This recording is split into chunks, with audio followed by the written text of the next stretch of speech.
Punta naman po tayo sa OFW, the Filipino migrants. As of September of 2019, ang estimated number of OFWs ay 2.2 million. Ang remittances na naibibigay ng mga OFW sa Pilipinas ay ang sumusunod: $28.9 billion noong 2018, $30.1 billion noong 2019, $29.9 billion noong 2020, and $25.9 billion as of October 2021. Sa 2018, remittances sent by OFWs accounted for 11% of the total GDP of the country. Sa kabilang dako naman, Senador, may tinatawag na social cost. Ito yung unquantifiable social cost that contributes to the destruction of the Filipino family. Kung ika'y papalarin maging presidente ng Pilipinas, how do you balance the economic contributions of the OFWs and this unquantifiable cost, social cost, that contributes to the destruction of the Filipino family? The ideal is that nobody has to go. That we have enough jobs here in the Philippines na hindi na nila kailangan magbiyahe sa abroad. Unless talagang not by necessity anyway. That they have a choice to remain here in the Philippines. May magandang pwesto, di puntahan nila para mas malaki ang kikitain nila. But we have to give them access. The ideal is to bring them all home if they want to come home. But of course, we are a long way from that. And you are very right. It's not spoken of very much, but we should speak of it more. Because there is a tear in the social fabric pagka matagal na nawawala ang OFW and with all the problems that it brings. So again, it boils down to jobs. It boils down to jobs here in the Philippines. And the only way to bring those people home, to bring our workers home, is to provide them with jobs. The 700,000 or so that have been repatriated from other countries, they left the Philippines because they could not find jobs. Now, we have to find them jobs here in the Philippines. And so, patong-patong talaga ang naging problema dahil dito sa COVID.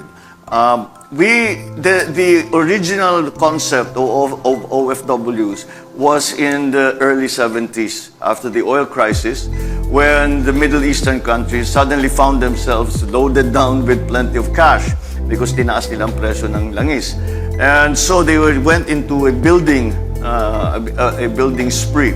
And we're spending, I think Saudi Arabia was spending $10 to $12 billion in 1974-75 a year on infrastructure. We wanted to take advantage of that, and we did. But the idea was they were contractual workers. Pagka natapos yung kontrata, natapos na yung building na ginagawa nila, natapos yung kalsada na ginagawa nila, uuwi sila. Hindi sila may iwan habang buhay, doon na silang magtatrabaho. Unless gusto nila yon. So that was the concept then. But we have become so dependent. As you say, 11% of the GDP is provided by the remittances of our OFWs. Let us recognize the contribution that they are doing to the economy and to the country. Marami mga nagsasabi, mga bagong bayani, sila talagang dapat na malaki ang utang loob natin sa kanila. Ngunit hindi natin sila tinutulungan. Now, they have just passed the creation of the Department of Migrant Workers. Of migrant workers. I think that is an excellent solution. Because pagka nagkakaproblema ang ating OFW, ang DFA ang pinupuntahan, Foreign Affairs, ang embassy ang pinupuntahan. Ang embassy, walang budget yan para kumuha ng abogado, para iuwi yung namatay, o para whatever the problems they might have. This department will take care of that. They kumukuha na lang sila kung saan-saan. DOJ, baka meron silang yung abogado. Department of Labor. Now the Department of OFW will institutionalize that. So You are for the creation of this. Absolutely. Well, it had been created. Puntahan ko lamang, Senador, yung Bagong Bayani, because I have had conversations with teachers. Kasi pag tinatawag nating Bagong Bayani, tama naman talaga, mga bayani naman talaga sila. But somehow, it normalizes the risks of working abroad. Parang, when you say, oy, Bagong Bayani, ang mga OFWs, totoo. But it normalizes and it also negates, it also denies the very reason why they went abroad. Yeah. Tama ho kayo doon, ha? Wala namang trabaho kasing maibigay dito. So, ano ho ang inyong, again, it's that balance that I'm trying to say, na bagong bayani ka nga, pero napakadelikado naman ng trabaho, karamihan at least, no? Well, we have to grow the economy well enough so that we can say you have a choice.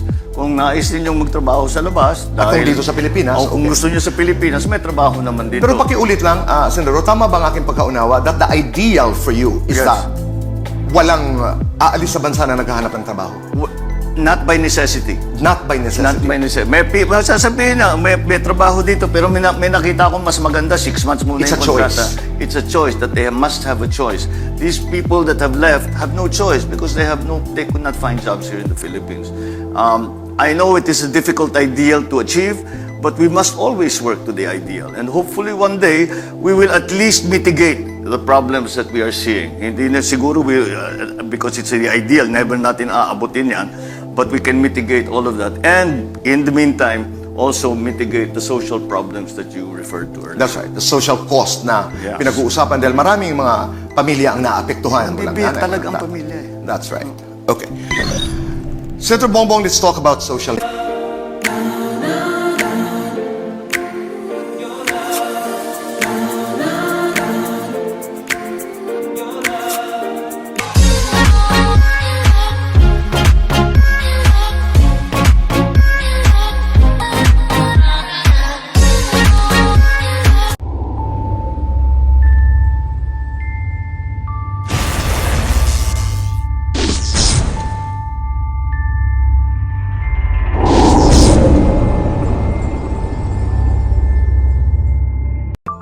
Dahil napapag-usapan natin ito madalas ang mga bagong bayani na ang nagbubuhay ng ating ekonomiya ay ang OFWs bahagya. I mean, I'm not saying totally.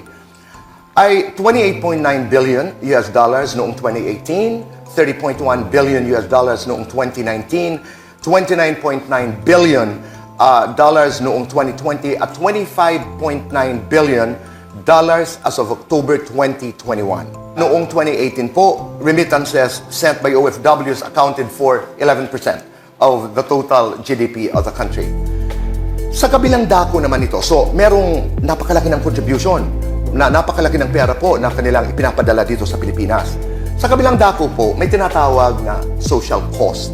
Ito yung sinasabi ng mga experts na unquantifiable. Yes. And that contributes to the destruction of the Filipino family. Yes. Ang aking tanong, VP LENI, how do you balance the economic contributions of the OFWs and the unquantifiable social cost of migration that leads to the destruction of the Filipino family?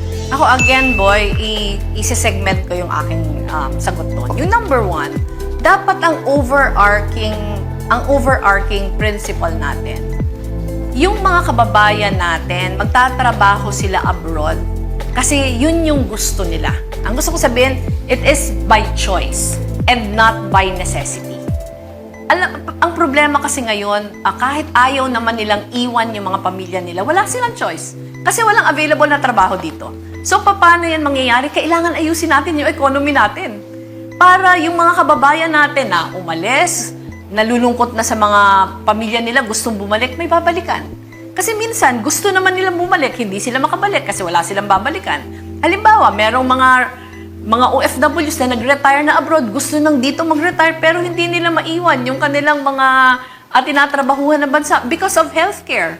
Dahil hindi natin ma-offer sa kanila, yung na-offer sa kanila nung kanilang yung kanilang bansang pinagtrabahuhan, yun yung number one. So, kailangan ayusin natin. Okay. Ayusin natin para hindi sila napipilitan. Pero yung number two, yung mga umaalis at nag-a-abroad, dapat ay binibigyan natin sila ng pagkakataon na mas maganda yung mga trabahong makukuha nila. Ang example lang nito, boy, ang dami sa atin mga seafarers. Ang dami sa atin mga seafarers. Pero pag tiningnan mo, dun sa mga seafarers na umaalis, kaunting percentage lang sa kanila yung opisyal. Kaunting percentage ng opisyal, pag tiningnan mo yung sweldo ng opisyal saka hindi opisyal, ang layo. So, pero ang gobyerno, meron siyang capacity na mag-provide ng programa para yung mga nag-aambisyon maging seafarers abroad, pupunta sila, merong cadetship program para pwede silang maging opisyal. Unang-una, mas mataas yung sweldo nila. Pangalawa, mas mataas yung remittances. Di ba? Pareho din yan, yung mga domestic workers, yung mga ibang mga nagtatrabaho na paminsan pupunta doon, underemployed. Mga teachers, pero pupunta doon, mag-aalaga ng bata. Mga doktor who choose to be Diba? nurses. Pero, VP, pupuntahan ko yung dalawang points. Because you discussed about a situation where sana dumating yung panahon na choice nila mag-abroad, hindi yung napipilitan. But that's not real today. That's not real today. Let's talk about the reality today na kinakailangan, I just wanted to raise some points, kinakailangan magtrabaho abroad para ma-sustain ang Mabuhay niya pamilya, yung pamilya mabuhay ang pamilya dito. There's another layer to this discussion.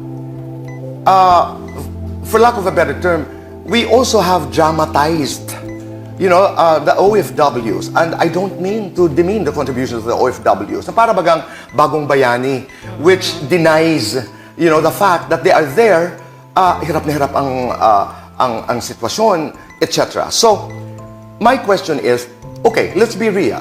Kailangan ng trabaho. Napipilitan magtrabaho. What do you do? Ito nga boy, ito yung first part ng sagot, di ba? Kasi ito mas long term gagawan mo talaga ng programa. Pero yung retraining, skills training, pwede na natin yung gawin ngayon. Pero yung pangatlo, sa Naga, meron na kaming sinimulan na Migrant Resource Office. Ito, ang attempt nito ay mabawasan yung social cost. Okay. Meaning to say, merong pagkakataon na binibigay sa mga families na naiiwan na pinapaintindi sa kanila anong klase yung trabaho, yung anytime na gusto nila makontak yung kanilang mga pamilya, yung perang ipapadala sa kanila, meron may mga financial literacy programs. So, buong programa. Pero VP, to be very extreme about it, do you look forward to a day when, I'm not even talking about choices at napilitan, na walang OFW? Parang imposible yun. Imposible yun. Imposible yun. Oo. Kasi meron naman talaga mga Pilipino na hindi naman kailangan mag-abroad, pero gusto nila. But you realize also the cost. Yes, pero ito kasi, ako kasi pag ginusto mo, yung preparation doon Okay. sa social cost, masanda ka. Okay. Pero iba kasi, iba pag napilitan ka lang. Iba pag napilitan ka lang. Halimbawa, marami yung iiwanan yung mga anak nila na bagong panganak o mga baby pa. Pero iiwan nila, mag-aalaga sila ng ibang bata kasi kailangan At pagbalik, hindi na sila kilala ng kanilang Hindi mga na sila anak. kilala. And that's unquantifiable. And nung nag-aabogado ako, boy, ang daming mga naghihiwalay ng mga asawa because of the long separation. Let's talk about social media.